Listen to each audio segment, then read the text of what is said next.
Баршаңызға қайырлы күн, қымбатты оқырманым.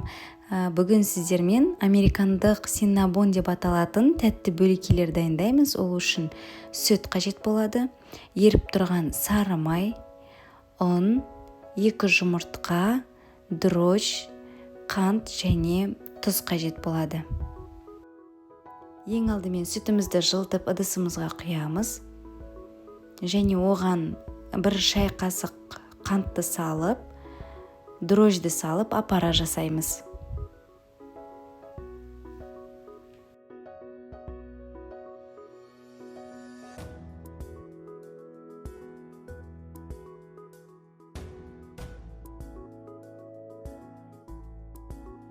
Он минут шамасына бетін жауып қоямыз. Апара дайын болды. Енді келесі кезекте сары майымызды қосамыз. Жұмыртқаны қосамыз. 1 шай қасық тұзды және қалған қантымызды қосып, жақсылап араластырамыз.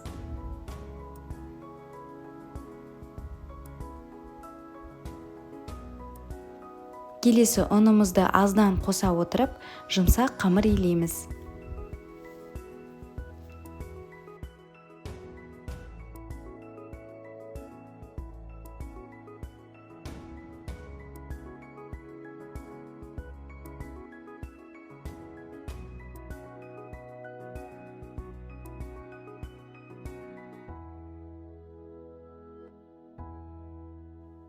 Бұл бөлкелердің қамыры өте жұмсақ болу керек.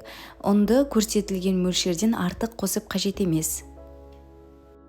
Қамырымыз біздің кішкене жабысқақ болады. Сол үшін 1 ас қасық шамасында сұйық майды құйып, осылай бетін жауып қоямыз.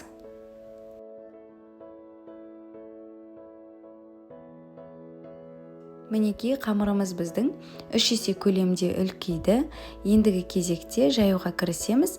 Формасын ең алдымен қолымызбен осылай тік төртбұрыш формада келтіріп аламыз. Квадрат емес, тік төртбұрыш формада.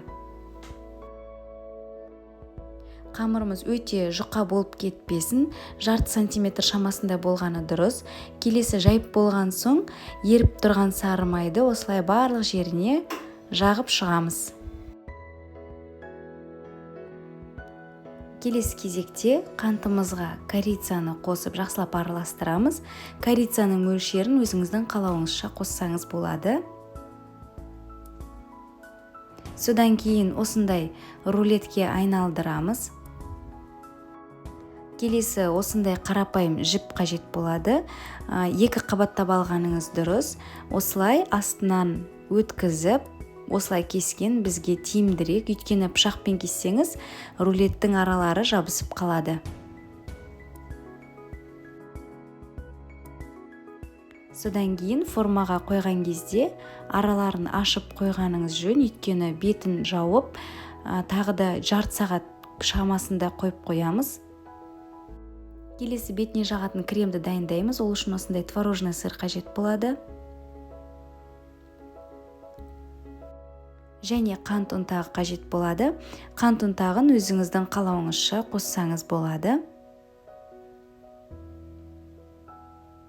Міне біздің бөлкелеріміз керемет болып пісті, өте жұп-жұмсақ, иісі керемет болып шығады. Енді бетіне дайын болған кремді осылай жағып шығамыз.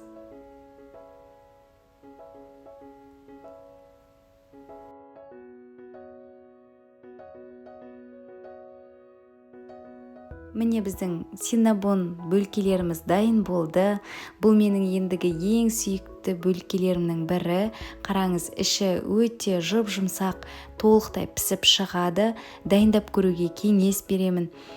Менің каналыма тіркеліп, лайк басып, жақындарыңызбен бөлісе отырыңыз.